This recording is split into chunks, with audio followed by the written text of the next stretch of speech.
here with Raiders Pro Bowl defensive end Maxx Crosby, the Condor. Is that a name that you like, a nickname that you like? Yeah, I like it, because I got a lot of respect for Brian Baldinger. He's the one who came up with it. And it's funny, the fan base just kind of stuck with it, and I feel like it just works. So yeah, I got a bunch of nicknames, I feel like. So I just embrace them. I mean, the wingspan does stand out. How long is the wingspan? It does look like a condor, so I get it. Yeah, I don't know. I feel like it kind of started when I was a rookie and I was a little bit skinnier, so my arms looked even longer than they actually were.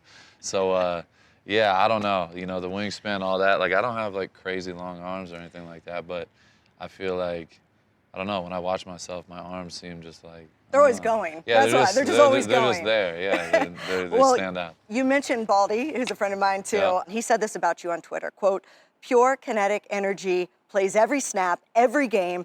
Some players just love it more than everyone else." Is it that simple to describe you? I appreciate his words. I can't, I'm not going to be my own hype man, but like, there's literally nothing on earth I'd rather be doing. I don't take a day for granted. I've been through a lot, so, being out there playing football, like, I don't look at it as like I'm at work. Everybody is, has their own ways to get motivated, and like for me, like, I've been through hell and back, like I said, so when I get to play the game I love and I'm playing it at the best that I've ever played in my life, just from the work I've been putting in every year and getting better and better.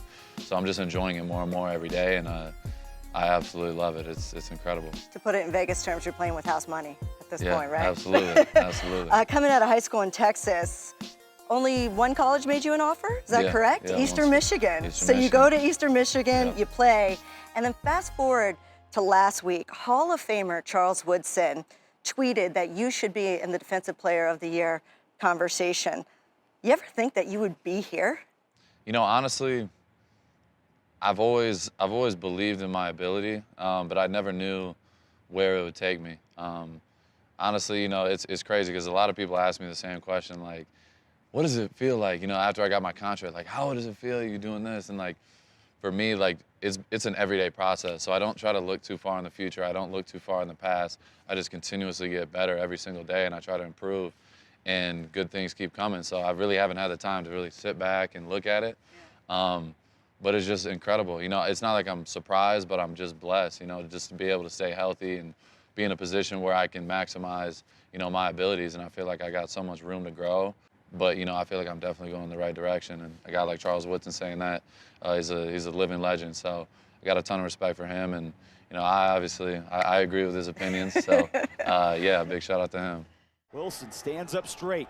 Now he leans towards the line, gets the snap. Raiders bring a blitz. He takes up off the middle, and he's wrapped up from behind. Guess who?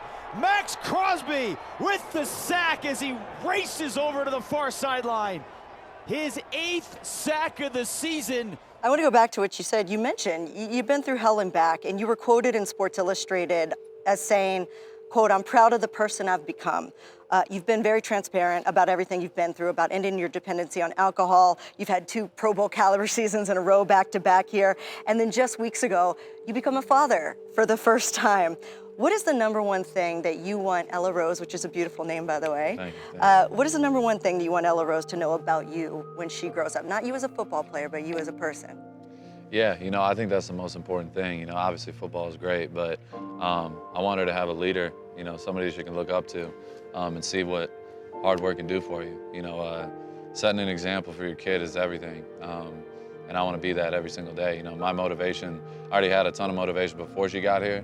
And now that she's here, it just gives me more. It gives me more inspiration to, be the best version of myself, because I have somebody that's going to be looking up to me and watching every move and seeing how I operate. So if I can, pass that down to her and, be an inspiration for her, that'll be, everything I can ever ask for. I love to see everybody congratulating you in the NFL world. Micah Parsons, did you see he tweeted congratulations to you on the birth of your child? Yeah. I wonder, like, when you're 2 of the best pass rushers in the NFL, do you guys just automatically kind of become friends? You're like, hey, bro, we both like smashing quarterbacks. Let's like be cool. Like, how do you just become friends, or you support each other? Yeah, it's kind of crazy because, like, last week, speaking of Micah, like, I'm sitting at home, we had the Thursday game, and they were about to play on Sunday, and he was wearing a shirt, with me on it, with my name and stuff, and it's like, it's just respect, when you're like at the top of what you do, and you see the guys, you aspire to be like, and then you start becoming in that range, like, you have a ton of respect for him. Like Von Miller took me under his wing, and I never met the guy anything, and then once we met, like, we clicked right away, and I talk to Von all the time, just because we understand what it takes to get to the top of, the NFL. Like, it's not, it takes a lot of work, and I think it's just a respect thing. Micah, Von, Chandler, before I got to link up with Chandler and he came here, like, me and Chandler talked all the time. So, yeah, it's just kind of like a big family. We meet up in the off season and stuff like that as well. So, yeah, I think it just, it's respect for people's game. Yeah, it's elite company for sure. For sure. Watching the film of last week's loss to the Rams, when you weren't being held, at times when you often were, you were triple teamed. I've been covering this game a long time. I don't see a lot of guys get triple teamed. Is that the ultimate compliment for you? Yeah, I think that's what it's all about. You could complain about it. Like, obviously a lot of people last week are talking about the holding and, like, why don't you say anything? People are in my DMs like, why aren't you complaining about the refs? I'm like, I'm used to it. I'm used to it at this point. Getting held, getting double, triple teams, things like that. That's the ultimate sign of respect. Like you said, that's what you work for. If they're leaving you on an island all game, that means you're not doing something right. So, yeah, that's everything. It's just more challenge. It's just more of a challenge for me. And even Coach McDaniels, like, beginning of camp, we had that conversation. And I told him, I'm like, send the house at me. I want it to be as hard as he possibly can do it.